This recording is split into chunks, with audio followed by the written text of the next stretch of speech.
நீலகிரி மாவட்டம் கிழக்கு மலை பகுதிகள் அடர்ந்த வனங்கள் நிறைந்த பகுதிகளாகும்.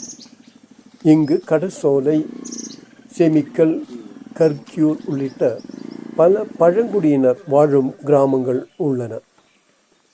இருளர், குறும்பர் இன பழங்குடியினர் வாழும் இப்பகுதியில் இவர்கள் பழைய குடிசை மற்றும் இடிந்த வீடுகளில் வாழ்கின்றனர். அத்தோடு சாலை வசதியும் கிடையாது. இந்நிலையில் தேனாடு ஊராட்சியின் மூலம் இவர்களுக்கு பல்வேறு அரசு திட்டத்தின் மூலம் நவீன வீடுகள் கட்டப்பட்டும் சாலை வசதி செய்யப்பட்டும் வருவதோடு மருத்துவம் மற்றும் கல்வி வசதியும் செய்யப்பட்டு வருகிறது. இதனால் குடிசைகளில் வாழ்ந்த இவர்கள் நவீன வீடுகளில் வாழும் வாய்ப்பை பெற்றுள்ளதாக ஊராட்சி தலைவர் ஆல்வின் கூறினார்.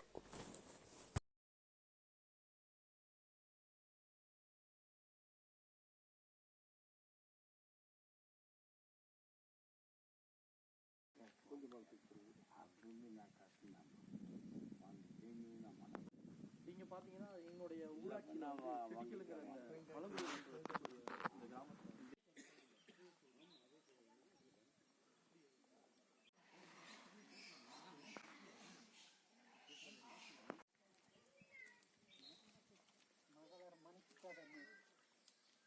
ரூப் மட்டத்தில் இருக்கு. மேல டாப்ல விழுது. இது எவ்வளவு?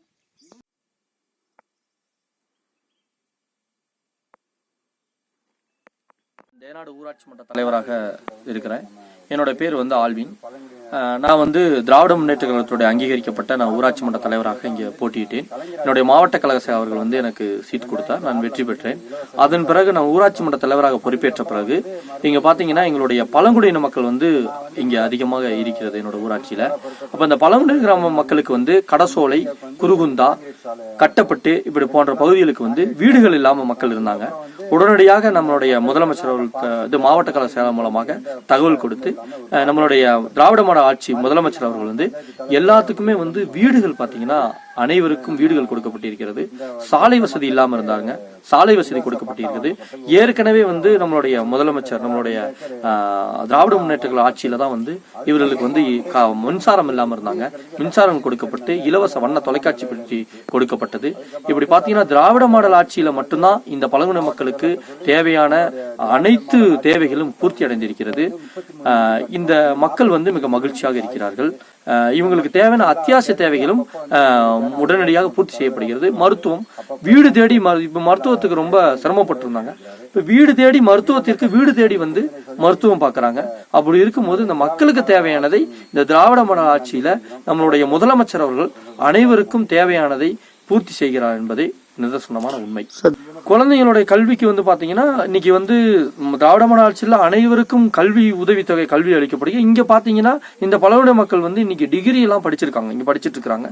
நிறைய மாணவர்கள் இன்னைக்கு பள்ளிக்கு செல்வதற்கும் தேவையான வசதிகளும் ஏற்பாடு பண்ணப்படுகிறது. மக்களிடம் விழிப்புணர்வும் ஏற்படுத்திக் கொண்டிருக்கிறார்கள் இந்த அரசு.